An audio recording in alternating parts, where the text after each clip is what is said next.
Let's face it, the internet is so vast and it's so massive that we have no idea where our data is going at any given moment. And while there might be some tangible, let's say, benefits where our data tries to come back to us in the form of targeted ads, the unfortunate reality is that there are things out there that might use our data for more nefarious purposes. Now, while better internet security is going to be incredibly important moving forward, it's just one further benefit that I experienced by changing up my daily browser. This is Pocket Now, and I'm Joshua Vergara. What's going on, everybody? Let me take a second here to talk about the Brave browser.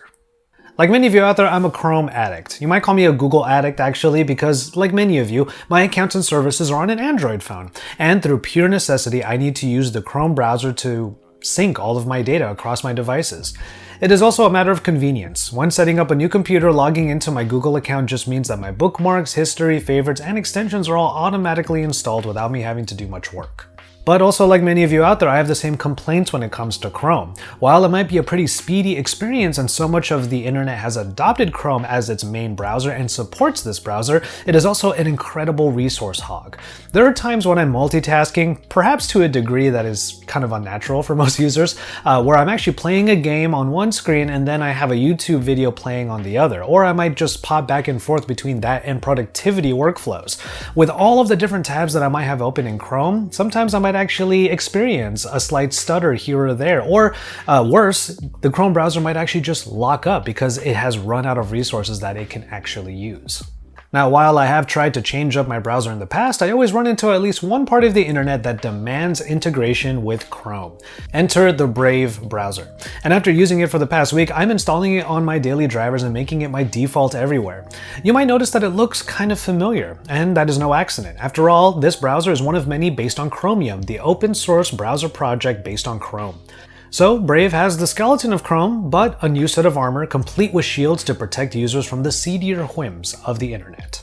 Everything that has kept me originally on the Chrome browser remains, including the cast button, but I can also install pretty much any extension that I used to have on Chrome. Also, when installing Brave browser, all of the bookmarks and browser history and settings from the previous default browser is also synced. But speaking of those extensions, this is where Brave's main feature comes in, the shields.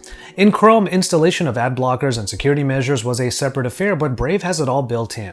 The shields not only block unwanted ads and prevent the annoying autoplay found on various websites, but it also keeps back all of the trackers trying to sink their claws into your data.